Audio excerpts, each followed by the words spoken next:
오늘 우리에게 주신 하나님의 말씀 읽도록 하겠습니다. 사무엘상 2장 12절부터 21절까지 말씀입니다. 사무엘상 2장 12절에서 21절까지 말씀을 저 여러분이 한 절씩 나눠 읽도록 하겠습니다. 엘리의 아들들은 행실이 나빠 여호와를 알지 못하더라. 그 제사장들이 백성에게 행하는 관습은 이러하니 곧 어떤 사람이 제사를 드리고 그 고기를 삶을 때에 제사장의 사환이 손에 3살 갈고리를 가지고 와서 그것으로 냄비에나 솥에나 큰 소대나 가마에 찔러 넣어 갈고리에 걸려 나오는 것은 제사장이 자기 것으로 가지되 실로에서 그곳에 온 모든 이스라엘 사람에게 이같이 할 뿐 아니라 기름을 태우기 전에도 제사장의 사환이 와서 제사 드리는 사람에게 이르기를 제사장에게 구워드릴 고기를 내라.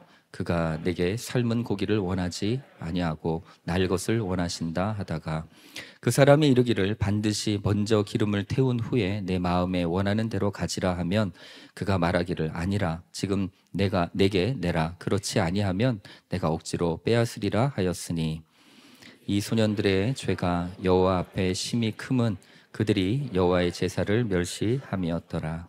사무엘은 어렸을 때에 세마포 에봇을 입고 여호와 앞에서 섬겼더라. 그의 어머니가 매년 그리는 제사를 드리러 그의 남편과 함께 올라갈 때마다 작은 겉옷을 지어다가 그에게 주었더니 엘리가 엘가나와 그의 아내에게 축복하여 이르되 여호와께서 이 여인으로 말미암아 내게 다른 후사를 주사 이가 여호와께 간구하여 얻어 바친 아들을 대신하게 하시기를 원하노라 하였더니 그들이 자기 집으로 돌아가매. 함께 읽겠습니다. 여호와께서 한나를 돌보시사 그로 하여금 임신하여 3아들과 2딸을 낳게 하셨고 아이 사무엘은 여호와 앞에서 자라니라. 아멘. 반갑습니다. 지난 열흘 동안 저희들이 10개 도시네요. 10개 도시와 6개의 교회 그리고 개척교회 2분의 목사님을 만나고 돌아왔습니다. 정말 이상준 목사님과 함께하는 여행은 굉장히 힘들고 어려운 스케줄이었지만 그래도 여러분들 기도해 주셔서 저희가 아프지 않고 건강하게 정확한 스케줄에 따라서 또 각 교회마다 또 준비되어진 그런 목사님들을 통하여서 교회에 대해서 많은 정보들을 또 얻고 또 교회의 여러 가지에 대한 상황들을 돌아볼 수 있는 그런 시간이었습니다. 여러분들께서 또 계속 기도해 주실 것은 저희가 좋은 교회 모델을 따라서 156 교회 또 뿐만 아니라 세워질 앞으로의 1203과 또 다른 교회들에게도 또 선한 영향력들을 끼칠 수 있는 그런 예배 문화 또 개척의 여러 가지 상황들이 열리기를 위해서도 계속 기도해 주시길 바랍니다. 사부 예배에 나오신 성도님들이 보니까 사무엘상 2장 1절부터 11절 말씀을 건너뛰신 분들이 아마 있으실 수도 있을 것 같아요. 그래서 제가 원래 설교는 준비했었습니다. 믿어주세요. 준비했었는데 기회가 되지 않아서 제가 다른 설교를 제가 하게 됐고요. 혹시 듣지 못하신 분들은 9월 29일 9월 마지막 주 이상준 목사님 설교를 들으시면 이 2장 1절부터 11절 한나의 기도의 내용을 여러분 들으실 수 있습니다.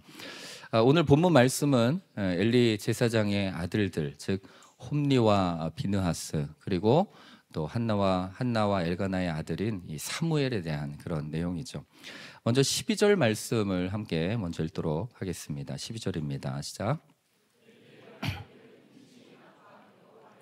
알지 못하더라. 본문은 이 시작부터 엘리의 아들들에 대해서 짧지만 분명하고 명확하게 설명을 합니다. 그들은 행실이 나빴다라고 판단을 합니다. 다른 번역본을 보면 그들은 불량자 또 비열한 자였고 악당들이었고 타락한 자였다라고 표현하고 있습니다. 저는 여러분들 혹시 결혼하시고 자녀가 있는 분들이 계시다면 여러분의 자녀가 이런 평가를 받는다라고 할 때 마음이 참 많이 어려우실 것 같아요. 아마 기뻐하실 수 있는 분들은 아무도 없을 것입니다. 아마 여러분의 자녀들에 대해서는 머리도 좋고 성품도 좋고 신앙도 훌륭하고 리더십도 있고 선한 영향력도 끼치고 어려운 친구들도 많이 돕고 성품도 좋고 언어적인 능력도 탁월하고 무엇보다도 부모님을 닮아 외모가 참 좋습니다. 뭐 이런 평가를 듣길 원하시잖아요. 그런데 그런 자녀는 세상에 존재하지 않죠. 그죠? 내가 원하는 그런 자녀 상인 것이죠. 그러나 여기서 우리가 중요하게 생각해야 할 것은 왜 그들이 즉 엘리의 아들들이 행실이 나쁘게 되었느냐에 대한 부분이에요. 성경은 그 원인에 대해서 짧지만 명확하게 설명을 합니다. 여호와를 알지 못했기 때문이다. 여호와를 알지 못했기 때문에 그들의 행실은 나빠질 수밖에 없었다라는 거죠. 다른 번역본을 보면 여호와를 알지 못했기 때문이라는 그 의미를 이렇게 번역을 합니다. 그들은 하나님을 무시했기 때문이다 라고 평가하죠. 그들은 하나님을 단순히 그냥 지식적으로 알지 못한 것은 아니었어요. 하나님에 대해서 알고 있었던 사람입니다. 왜냐하면 제사장이었고 최소한 그들이 제사 드리는 대상이 하나님이라는 사실에 대해서 모르고 제사하지는 않았을 거예요. 따라서 그들은 지식적으로는 하나님에 대해서 알고 있었지만 눈에 보이지 않는 하나님이라는 존재 자체에 대해서 무시했을 가능성이 크다는 거죠. 그리고 하나님의 존재 자체에 대해서 무시할 수밖에 없는 그런 삶을 살았기 때문에 하나님의 말씀, 언약, 제사에 대한 모든 것에 대해서 순종할 수 있는 생각과 마음이 전혀 없었던 사람이었기도 했다라는 것입니다. 우리는 여기서 영적인 중요한 두 가지 사실들을 발견합니다. 첫 번째는요, 하나님을 알아도 하나님을 무시할 수 있다라는 거예요. 오늘 사건은 여러분 믿지 않는 사람들의 이야기가 아닙니다. 하나님을 알고 하나님을 섬기고 제사하는 그런 제사장의 이야기예요. 가장 가까이에서 하나님을 섬기는 역할, 그 역할을 감당했던 그 사람들에게 일어난 사건이라는 것이죠. 저는 여러분들이 하나님께서 살아계심을 믿으신 줄로 믿습니다. 아멘. 우리 함께 하시죠. 분명하게. 그런데 살아계신 그 하나님이 마치 계시지 않는 것처럼, 마치 존재하지 않는 것처럼 살아가는 사람들이 있다라는 거예요. 성경에는 그 사람들을 마음에 하나님 두기를 싫어하는 사람이라고 표현하기도 합니다. 마음에 하나님 두기를 싫어하는 거예요. 예전에 제가 그 TV 프로그램에서 개그맨 후배들이 이성미 선배님에 대해서 이야기하는 것을 한번 본 적이 있어요. 물론 지금은 신실한 크리스찬이 되어서 밴쿠버 온누리교회에서 이상종 목사님을 만나고 다시 돌아와서 후배 개그맨들을 열심히 전도하시는 우리 집사님으로 삶이 변화되었죠. 그런데 믿기 이전에 이성미 집사님은 이 버릇없는 후배들을 길들이기 위해서 그 사람이 있는데, 그 후배가 있는데 그냥 투명 인간 취급을 했다라고 이야기를 해요. 그러면 그 후배는 너무나 자존심도 상하기도 했지만 그 이성미 선배가 굉장히 무서웠다라고 이렇게 고백하는 이야기를 들어본 적이 있어요. 여러분, 이 있는데 그 존재 자체를 무시하고 없이 없는 것처럼 살아가는 것만큼 그것을 당하는 대상자는요, 마음이 굉장히 어려울 수 있다라는 거죠. 저와 여러분이 주일마다 때로는 새벽마다 교회를 열심히 다닙니다. 하나님께 예배도 열심히 드리죠. 한 번 아니라 두 번, 세 번 드리는 분들도 아마 계실 거예요. 헌금도 열심히 합니다. 그리고 때로 봉사도 열심히 하시죠. 근데 만일 여러분 교회에서는 하나님을 향하여서 열심히 우리가 섬기고 봉사하고 헌금한다고 하지만 저 여러분의 가정과 일터에서 하나님의 없는 것처럼, 하나님이 존재하지 않는 것처럼 살아간다면 굉장히 이것은 심각한 문제에 도달할 수 있다라는 것을 오늘 본문이 말하고 있는 거예요. 저와 여러분은요, 때로는 저도 마찬가지입니다. 무의식적으로 하나님의 존재가 없는 것처럼, 즉 무시하는 것에 굉장히 익숙해져 있어요. 내가 필요할 때만 하나님을 찾는 것이죠. 그리고는 필요 없을 때는 존재 자체를 인식하지 못한 채 나의 삶, 나의 시간, 나의 모든 것들을 행하면서 살아간다는 것이죠. 근데 여러분, 이것은 신앙적인 모습이 아니다라고 성경은 분명하게 말하고 있습니다. 하나님도 마음이 불편하고 무시당하기 때문에 불편하고, 그리고 있는 그분을, 존재 자체를 내가 인식하면서 살아가는 그런 어떤 불편한 관계의 동거, 여러분 그 동거의 모습은 하나님과 우리와의 진정한 관계의 모습이 아니라는 거예요. 하나님과 우리의 관계는 그런 불편한 관계가 되어서는 안 된다라는 것이 성경적인 가르침이죠. 단순히 여러분, 우리는 하나님과 불편한 관계가 아니라 정말로 예수 그리스도의 피로 묶여지고 연결되어진 하나님과 정말 친밀한 관계가 되어지는 것, 이것이 여러분 예수님을 통하여서 하나님과 우리와의 관계에 대한 정리예요. 단순히 여러분 쇼윈도 커플처럼 주일에만 하나님과 친밀한 척하고 하나님의 임재를 경험한 척하고 정말로 거룩한 척하면서 살아가다가도 갑자기 집으로 돌아가고 평일에는 각자의 삶을 살아가는 그런 관계가 되어서는 안 된다라는 것을 이야기하는 것입니다. 여러분, 저는 하나님을 전심으로 여러분들이 순간순간 인정하면서 살아가게 되기를 주님의 이름으로 축복합니다. 여러분, 모든 순간, 모든 관점, 모든 시각, 모든 문제 가운데서 하나님의 살아계심을 인식하면서 살아가는 것, 그것이 여러분 올바른 신앙인의 모습이라는 거예요. 또한 두 번째 우리가 영적인 사실, 발견하는 사실은 하나님이 없는 것처럼 살아가잖아요. 그렇게 살아가다 보면 우리의 행실은 어느 순간 무너질 수 있다라는 것을 경고하고 있는 것이죠. 아마 엘리의 아들들이 처음부터 하나님을 대놓고 무시하지는 않았을 거예요. 두려움이 있었을 것입니다. 그러나 한두 번 죄를 짓고 나쁜 일을 하는데, 그런데 아무 일도 일어나지 않는 그런 상황에 대해서 그들은 점차 하나님에 대해 의식하는 것 자체를 잊어버리기 시작한 것이죠. 그들의 마음 가운데 하나님에 대한 인식뿐만 아니라 마음에 하나님 두기를 거부하고 싫어한 그런 삶의 습관적인 모습으로 그들이 변화되었다라는 것을 우리는 보게 되는 것입니다. 여러분, 여러분이, 그리고 저와 여러분이 그나마 지금 정도의 신앙을 유지하고 인격을 보여줄 수 있는 것은요, 하나님께서 저와 여러분을 그나마 포기하지 않고 붙들고 계시기 때문임을 믿으시길 바랍니다. 여러분들이 잘나서가 아니에요. 여러분의 죄가 없어서도 아닙니다. 여러분이 거룩해서가 아니에요. 아직까지 하나님이 저와 여러분을 포기하지 않고 그냥 붙들고만 계시기 때문에 아직은 유지가 되는 거예요. 그런데 저와 여러분의 마음 가운데 하나님 두기를 싫어하면 어떻게 됩니까? 하나님께서도 때로는요 내버려 두실 때가 있어요. 로마서 1장 28절 말씀해 보면 이렇게 이야기합니다. 함께 읽겠습니다. 시작.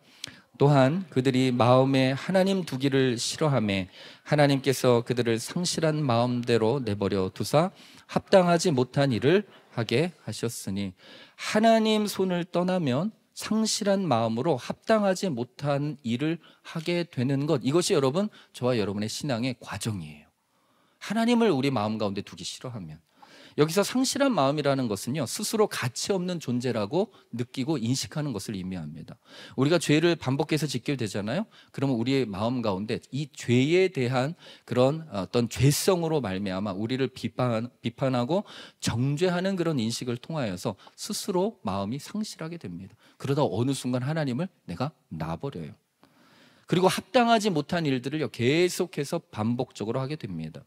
로마서 1장 29절 31절 즉 28절 이후의 말씀을 보면 21가지에 대한 인간의 죄악에 대해서 쭉 거론하고 있어요. 오늘 본문에서도 이 엘리의 아들들의 타락상에 대한 부분들을 설명하고 있는 것이죠. 따라서 저와 여러분은 하나님의 존재 자체를 늘 인식하고 인지하면서 그분과 함께 동행하는 삶을 살아가는 것, 그리고 그것이 마땅한 삶이 되어야 할 뿐만 아니라 그렇지 않게 되었을 때 어느 순간까지, 어느 삶의 모습까지 나아갈 수 있는가, 그것을 오늘 엘리의 아들들이 보여주고 있는 것입니다. 저는 저와 여러분들이 이 엘리의 아들들의 이 타락한 죄악의 모습들까지 타락하고 떨어지고 여러분 바닥을 치지 않게 되기를 주님의 이름으로 축복합니다. 하나님이 인식하는 거예요. 자, 그들의 한번 타락상을 한번 봅시다. 13절부터 14절 두 절입니다. 함께 읽겠습니다. 시작. 그 제사장들이 백성에게 행하는 관습은 이러하니 곧 어떤 사람이 제사를 드리고 그 고기를 삶을 때에 제사장의 사환이 손에 쇠살 갈고리를 가지고 와서 그것으로 냄비에나 솥에나 준솥에나 가마에 찔러 넣어 갈고리에 걸려 나오는 것은 제사장이 자기 것으로 가지되 실로에서 그곳에 온 모든 이스라엘 사람에게 이같이 할 뿐 아니라. 레위기 1장에서 7장까지의 말씀을 보면 제사의 5가지에 대해서 설명하는 그런 내용이 나옵니다. 5가지가 번제, 소제, 화목제, 속죄제, 속건제, 이렇게 5가지입니다. 그런데 방금 읽은 본문은 짐승을 드리는 제사를 언급하고 있기 때문에 이 곡식으로 드리는 소제를 제외한 나머지, 즉 번제와 화목제, 속죄제, 속건제에 해당하는 것이라고 볼 수 있습니다. 먼저 번제라는 것은 짐승 전체를 다 태우는 거예요. 그렇기 때문에 제사장에게 돌아갈 분깃은 가죽분입니다. 또한 속죄제는 제사장과 온 회중이 범죄했을 때를 제외하고는 그 고기를 제사장이 가져갈 수가 있습니다. 또한 속건제물도 제사장의 몫입니다. 이것에 대해서 레위기 7장 7절과 8절 말씀에 자세히 기록하고 있습니다. 함께 읽겠습니다. 시작. 속죄제와 속건제는 규례가 같으니 그 제물은 속죄하는 제사장에게로 돌아갈 것이요 사람을 위하여 번제를 드리는 제사장 곧 그 제사장은 그 드린 번제물의 가죽을 자기가 가질 것이며 또한 화목제에서 요제로 드린 가슴과 거제로 드린 우편 뒷다리만 제사장에게로 돌아가게 되어 있습니다. 그것이 레위기 7장 34절 말씀이에요. 함께 읽겠습니다. 시작. 내가 이스라엘 자손의 화목 제물 중에서 그 흔든 가슴과 든 뒷다리를 가져가 제사장 아론과 그의 자손에게 주었나니 이는 이스라엘 자손에게서 받을 영원한 소득이니라. 여러분, 제사는 하나님의 방법대로 드려져야 할 뿐만 아니라 제사장의 목도 하나님의 방법대로 돌아가야 합니다. 제사장은 하나님의 전에서 일을 하기 때문에 다른 소득으로는 살아갈 수가 없었어요. 그렇기 때문에 하나님은 제사장을 위한 다른 분깃들을 모든 제사를 통하여서 얻을 수 있게끔 만드신 것이죠. 그러나 오늘 본문에서는 이 엘리의 제사장들, 엘리의 아들들이 그들이 사환을 시켜서 3살 갈고리에 걸려 나오는 것들을 가져갔다라고 기록합니다. 그리고 정확하게는 이렇게 표현하죠. 제사장이 자기 것으로 가지되라고 표현을 합니다. 여기서 중요한 한 가지 사실을 발견하는데요. 우리가 하나님을 무시하잖아요. 하나님이 없는 것처럼 살아가면 그 소유의 개념이 혼돈이 생긴다라는 것을 우리는 깨닫게 됩니다. 그들이 자기 것으로 하나님께 드려진 제물을 가져갔다라고 이야기하지만 그러나 엄밀히 따지잖아요. 그러면 하나님께서 허락하신 하나님의 것을 가져갔다라는 표현이 맞는 것이죠. 자신의 것이 없는 거예요. 원래 하나님의 것이었어요. 그러나 하나님께서 그들을 위해서 만들어주신 목 가운데 하나예요. 반면에 여러분, 이 하나님을 인정하는 사람의 소유의 개념은 굉장히 명확하고 분명하다라는 것을 우리는 보게 됩니다. 우리는 모든 것이 하나님께서 주신 하나님의 것임을 인정할 수 있는 사람입니다. 일할 수 있는 건강을 주셨고, 그리고 시간을 주셨고, 감당할 수 있는 지혜도 주셨고, 직장도 주셨고, 직장이 잘 돌아갈 수 있게끔 하나님께서 인도해 주시고 물질을 선물로 받은 것이죠. 저는 이것이 믿어지게 되기를 축복합니다. 그래서 여러분, 우리의 물질 가운데는요, 하나님의 은혜 없이는 우리가 얻을 수 있는 것이 전혀 없다라는 소유의 개념이 있어야지만이 그리스도인으로서 소유의 개념에 대한 올바른 방향과 그리고 올바른 개념이 우리 마음 가운데 잡히게 되는 것이죠. 그런데 이게 안 믿어지잖아요. 그러면 하나님께 드리는 것이 굉장히 아깝게 됩니다. 제가 여러분에게 헌금 강요하는 게 아니에요. 오해하지 마십시오. 이것은 여러분 우리의 삶의 태도에 대한 부분을 저는 말씀드리고 있는 거예요. 하나님을 우리의 삶에서 인정하고 그분과 친밀한 사람의 재정관은 어떤 것이냐? 모든 것을 하나님의 것으로 인정할 수 있는 사람입니다. 물질뿐만 아니라 나의 건강뿐만 아니라 나의 자녀들 모든 것까지도 하나님께서 주셨다라는 재정관, 물질관인 것이죠. 그래서 여러분, 그런 마음을 가지고 있는 사람은요, 마음 가운데 감사가 넘칩니다. 기쁨이 있어요. 은혜가 있는 거예요. 어떻게 나와 같은 사람에게 하나님이 은혜를 주셔서 이런 자녀를 주셨습니까? 어떻게 나에게, 내가 지혜가 없는데 하나님 나를 어떻게 이런 곳에 세워주셨습니까? 어떻게 하나님 이런 소유관을 가지고 내가 하나님 앞에 기쁨을 드릴 수 있겠습니까? 라고 하나님 앞에 고백할 수 있는 것이죠. 이것은 비단 재정관, 물질관뿐만 아니라 삶의 모든 전반부적인 부분에 대해서 다 영향을 미칠 수 있는 굉장히 중요한 부분이라는 것이죠. 그런데 하나님을 알기는 알지만 부분적으로 알고 그 존재 자체를 삶 가운데 인정하지 못하는 사람은 이것을 여러분 인정하기가 너무나 힘든 거예요. 하나님의 것보다는 나의 것에 굉장히 관심이 많습니다. 하나님의 사역을 하고 있어도 자신의 위치에 관심이 많아요. 자신의 이익에 관심이 많아요. 그래서 여러분 교회에 자꾸 무엇인가를 사역하다 보면 서운한 일들이 자꾸 생겨나게 되는데 그분들의 특징은요, 나에게, 자신의 이익에게, 자신의 위치에 굉장히 관심이 많은 사람이에요. 자기 말을 안 들어주고 자기가 원하는 대로 되지 않는 현실에 대한 부분이 서운한 것이죠.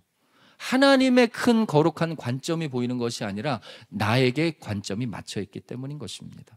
그래서 여러분, 하나님을 매 순간 인정하는 사람은요, 하나님을 바라보는 사람이에요. 하나님의 관점에서 주변을 살펴보는 사람이에요. 저는 여러분들에게 이 소유의 개념이 바뀌게 되기를 주님의 이름으로 축복합니다. 여러분 하나님은요, 여러분 자신을 향한 관점이 하나님께로 바뀌기를 간절히 여러분 소망하고 계세요. 제발 나 좀 바라보라고. 너만 바라보지 말고 제발 나 좀 바라보라고 하나님 말씀하고 계세요. 여러분, 하나님을 바라보면 어떻게 됩니까? 새로운 세계가 열리게 돼요. 재정관이 여러분 나의 재정관에서 누군가를 위한, 하나님을 위한 재정관으로 바뀌게 되잖아요. 그래서 그 물질을 누군가를 위해서 사용하게 되고 하나님을 위해서 사용하게 되잖아요. 그러면 내가 받는 어떤 기쁨보다, 내가 누릴 수 있는 기쁨보다 훨씬 더 큰 하나님께서 주시는 그 기쁨을 누릴 수 있는 은혜가 임하게 되는 것이에요. 내가 아니라 하나님의 관점에서 나의 문제와 아픔과 상처를 바라보면요, 그 걱정과 근심이 변하여서 기대와 소망으로 바뀌게 되는 놀라운 역사를 경험하게 되는 것이죠. 그래서 여러분, 우리의 신앙은 이런 재미가 있어야 돼요. 아, 하나님, 내가 이렇게 순종하고 내가 이런 관점으로 나의 이런 세계관으로 바꾸어 봤더니 하나님 이런 은혜를 주셨습니다. 하나님 이런 기쁨을 주셨습니다. 이런 감동을 주셨습니다. 라는 그런 어떤 재미와 흥미가 우리의 신앙 가운데 차곡차곡 쌓이게 되면 나를 바라보는 것이 아니라 하나님을 바라볼 수 있는 은혜의 문이 저는 저와 여러분 가운데 열리게 될 줄로 믿습니다. 그래서 여러분, 세상과 다른 하나님께서 주시는 영적인 충만한 은혜, 그 기쁨이 하나님은 우리 가운데 이미 주기로 약속하셨고, 그것을 주시기로 준비하고 계시다라는 것, 그것이 여러분 저와 여러분의 신앙의 관점이에요. 저는 이것을 믿고 여러분의 삶 가운데서 실천해 보기를 주님 이름 축복합니다. 그래서 여러분, 날마다 새로운 하나님을 만나셔야 돼요. 아, 이런 하나님이셨구나, 이런 하나님의 은혜가 있었구나, 이런 하나님의 놀라우신 생각이 있으셨구나, 이런 하나님의 계획이 있으셨구나, 생각하지도 못했던 하나님의 역사가 있었구나. 그 하나님을 우리는 매 순간 경험해야 하는 것이죠. 그러나 엘리의 아들들은요, 이 하나님을 무시하면서 그들의 행동이 어떤 죄악인지조차도 인식하지 못한 채 그들은 계속 무지한 삶의 모습을 우리 가운데 보여주고 있습니다. 그것이 15절부터 17절까지 말씀이에요. 함께 읽도록 하겠습니다. 15절부터 17절입니다. 시작. 기름을 태우기 전에도 제사장의 사환이 와서 제사 드리는 사람에게 이르기를, 제사장에게 구워드릴 고기를 내라. 그가 내게 삶은 고기를 원하지 아니하고 날 것을 원하신다 하다가 그 사람이 이르기를, 반드시 먼저 기름을 태운 후에 내 마음에 원하는 대로 가지라 하면 그가 말하기를, 아니라 지금 내게 내라. 그렇지 아니하면 내가 억지로 빼앗으리라 하였으니 이 소년들의 죄가 여호와 앞에 심히 크면 그들이 여호와의 제사를 멸시함이었더라. 아멘. 원어적으로 보면 15절 앞에 게다가라는 부사가 추가가 됩니다. 그들의 행동이 거기서 멈추지 않고 계속되었다라는 것을 말하고 있죠. 기름을 태운다는 것은 제사에 있어서 굉장히 중요한 의식 가운데 하나입니다. 순서예요. 이 순서는 모든 제사에 다 포함이 되어 있는 것이죠. 레위기 3장 5절 말씀에 보면 이 향기로운 제사에 대한 부분을 이야기합니다. 함께 읽겠습니다. 시작. 아론의 자손은 그것을 제단 위에 불 위에 있는 나무 위에 번제물 위에서 살을 지니 이는 화제라 여호와께 향기로운 냄새니라. 이 말씀에 그것을 태우라라고 되어 있는 것은 내장을 덮은 기름과 내장에 붙은 모든 기름을 이야기합니다. 따라서 기름을 태워짐을 통하여서 하나님께 향기로운 제사가 되었다라는 그런 증명을 할 수 있는 것, 그것이 마지막 과정의 기름에 태우는 그런 기름의 그 과정이었어요. 그런데 하나님께 향기로운 제사가 되기도 전에 고기를 취한다라는 것은 하나님의 말씀을 정말로 무시하는 그런 무지한 행동이었죠. 그런데 그 이유가 굉장히 재미있어요. 삶은 고기가 아니라 날고기를 원한다라는 거예요. 아마 육사시미를 그들이 원했던 것 같아요. 삶은 것만 먹다 보니까 너무 푸석푸석해서 이제 날 것을 아마 먹길 원하는 것 같아요. 그런데 제사의 중요성을 아는 제사 드리는 사람들이 여러분 먼저 기름을 태운 후 원하는 대로 가져가라고 해도 그들은 억지로 빼앗아 버립니다. 백성들이 오히려 말렸는데도 제사장이 그것을 빼앗아 간 거예요. 정말 어처구니 없는 일이 그 가운데 제사 가운데 일어난 것이죠. 성경은 그들에 대해서 이렇게 평가하죠. 그들이 여호와의 제사를 멸시하였음이었더라. 그들은 여호와의 제사를 멸시한 것은 제사 자체만 무시한 것이 아니라 하나님의 말씀을 무시했고, 하나님의 말씀을 무시했다라는 것은 하나님의 존재 자체를 무시한 행동이었다라는 거예요. 그들은 하나님의 존재를 인정하지 않을 뿐만 아니라 하나님의 제사를 자신의 탐욕의 만족을 위한 도구로 삼고 있는 것, 그것이 하나님을 무시한 행동이었어요. 삶은 고기에 그들은 만족하지 않고 날고기를 더 원했다라는 것이죠.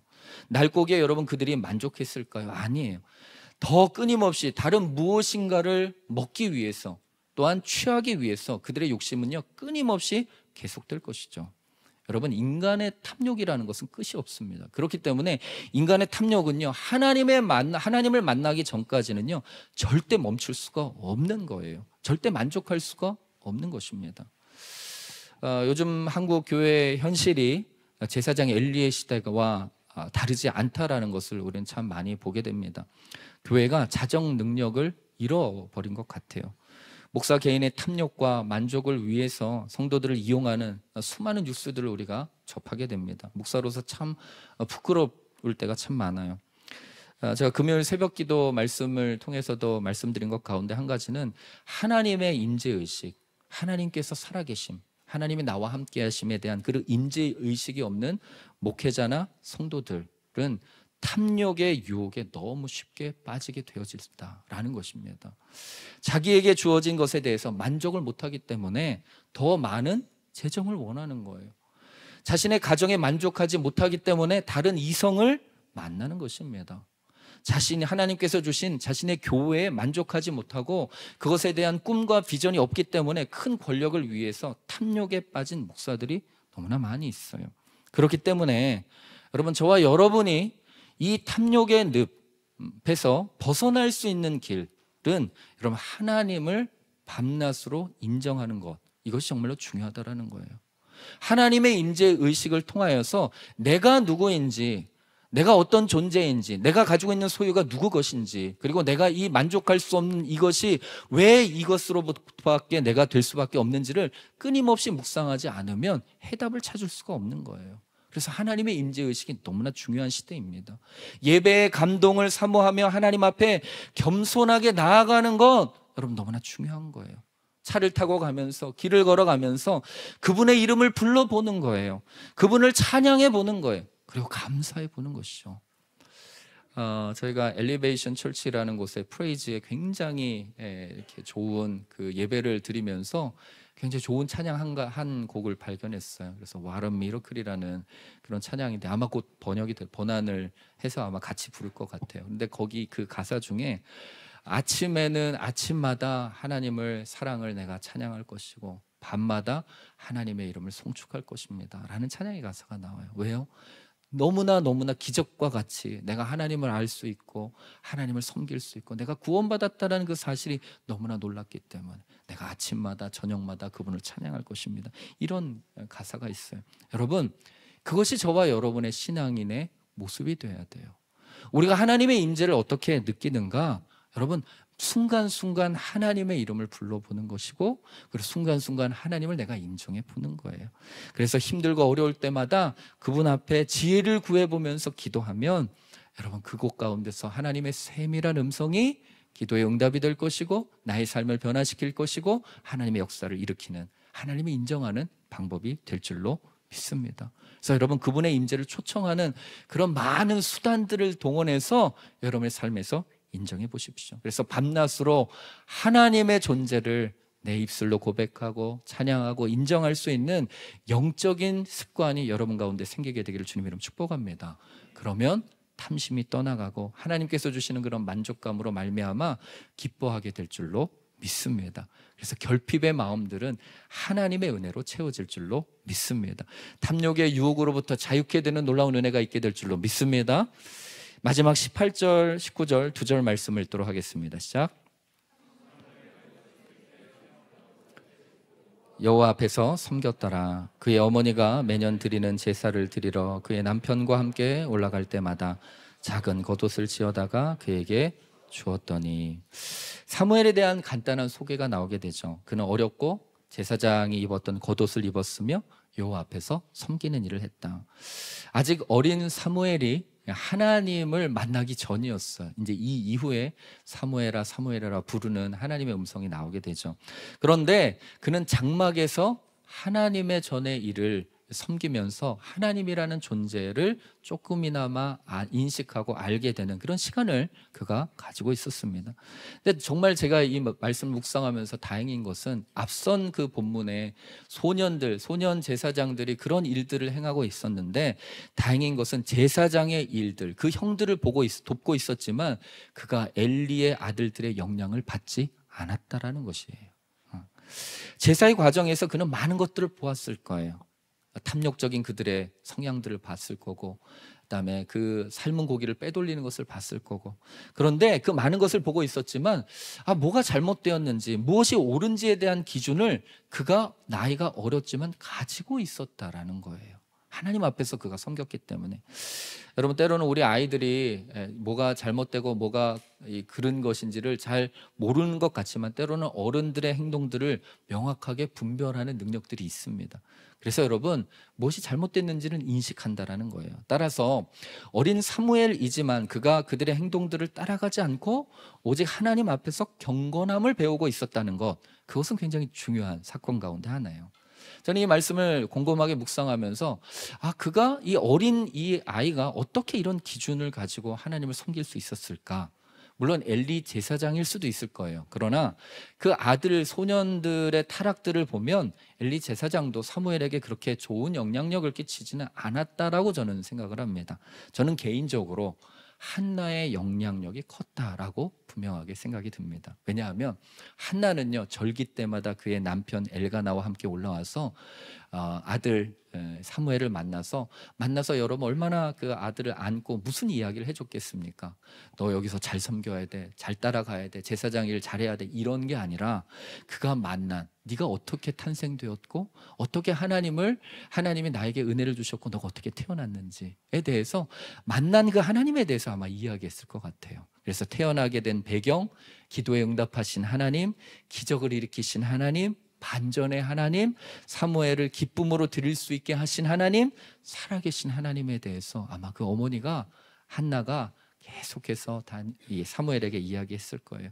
아무리 선배 제사장들이었던 홈리와 비느하스가 하나님의 존재를 무시하더라도 어린 사무엘은요, 어머니 하나님을 믿으면서 하나님에 대한 믿음과 신뢰를 쌓아가고 있었을 거예요. 어머님이 믿었던 그 하나님. 그래서 여러분, 사랑하는 성도 여러분, 믿음의 부모가 믿음의 자녀를 양육하는 법이에요. 나의 신앙은 온전하지 못한데 자녀의 신앙이 온전하기를 기대하지 않기를 저는 바랍니다. 콩 심은 데 콩이 나고요, 팥 심은 데 팥이 나는 법이에요. 여러분, 내가 온전하지 않는데 어떻게 여러분 우리 자녀가 믿음이 온전해질 수 있겠습니까? 엘리 아들들의 타락의 원인은요, 물론 그들 자신에게 있을지 모르겠지만 올바른 길을 제시하지 않고 그들의 행동들을 제시하지 않고 올바른 하나님의 모습을 보여주지 않은 엘리 제사장의 잘못이 큰 것이죠. 그렇기 때문에 저와 여러분의 자녀들은요, 엘리의 아들들과 같이 자신의 소유에 집착을 하고 탐심으로 하나님을 무시하는 그런 세대들을 우리는 이미 살아가고 있는 그 아이들을 우리가 보고 있는 거예요. 그러나 여러분, 사무엘처럼 하나님을 인정하고 하나님을 섬길 수 있는 그 비결은 저는 오늘 한나를 통하여서 부모의 세대에 달려있다고 저는 생각을 합니다. 우리가 어떤 하나님을 우리가 우리의 삶으로 보여주냐에 따라서 우리의 자녀들은 우리의 믿음을 보고 배우며 자라가게 되는 것이죠. 저는 저와 여러분들이 한나와 같은 그런 믿음을 전수할 수 있는 부모님이 되기를 주님의 이름으로 축복합니다.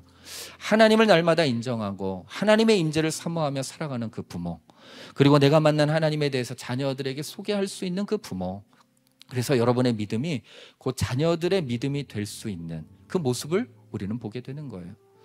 마지막 20절 21절 말씀해 보면 그 축복의 메시지를 통하여서도 또 다른 메시지를 우리 가운데 허락하십니다. 함께 읽도록 하겠습니다. 시작. 그의 아내에게 축복하여 이르되 여호와께서 이 여인에게 말미암아 내게 다른 후사를 주사 이가 여호와께 간구하여 얻어 바친 아들을 대신하게 하시기를 원하노라 하였더니 그들이 자기 집으로 돌아가매 여호와께서 한나를 돌보시사 임신하여 세 아들과 두 딸을 낳게 하셨고 아이 사무엘은 여호와 앞에서 자라니라. 한나를 돌아보신 하나님께서 세 아들과 두 딸을 한나에게 주셨어요. 얼마나 큰 은혜입니까? 아마 한나는 더욱더 하나님을 신뢰하며 사랑하며 섬겼을 거예요. 또한 사무엘은요, 또 다시 하나님의 살아계심을 그 어머니의 놀라운 은혜를 보면서, 역사를 보면서 그가 경험했을 거예요. 이것이 여러분 믿음과 신앙을 전수하는 방법이에요. 다음 세대가 하나님을 살아가는 유일한 방법입니다. 우리가 먼저 그 은혜를 경험하고 하나님의 역사를 보여주면 여러분 다음 세대들은 그 하나님을 무시하는 세대가 아니라 하나님을 섬기며 따라갈 수 있는 세대가 되는 것이죠. 사랑하는 성도 여러분, 저는 여러분들이 정말로 하나님을 신실하게 사모하고 임재를 사모하는 그런 부모님이 되기를 주님의 이름으로 축복합니다.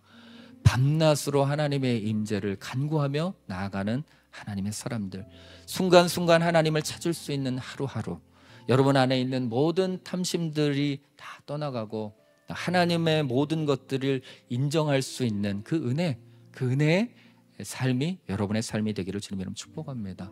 여러분, 여러분들의 삶을 통하여서 여러분의 자녀들은 여러분의 믿음을 따라 영적인 리더로서 다음 세대에 세워지게 될 줄로 믿습니다. 여러분, 그 하나님을 여러분 신뢰하기를 주님의 이름으로 축복합니다. 그 하나님을 온전하게 임재를 간구하고 하나님의 임재의식을 통하여서 날마다 그 하나님을 부르짖으며 찾을 수 있는 하나님의 은혜의 시대가 되기를 주님의 이름으로 축복합니다. 이 시간 함께 기도하겠습니다.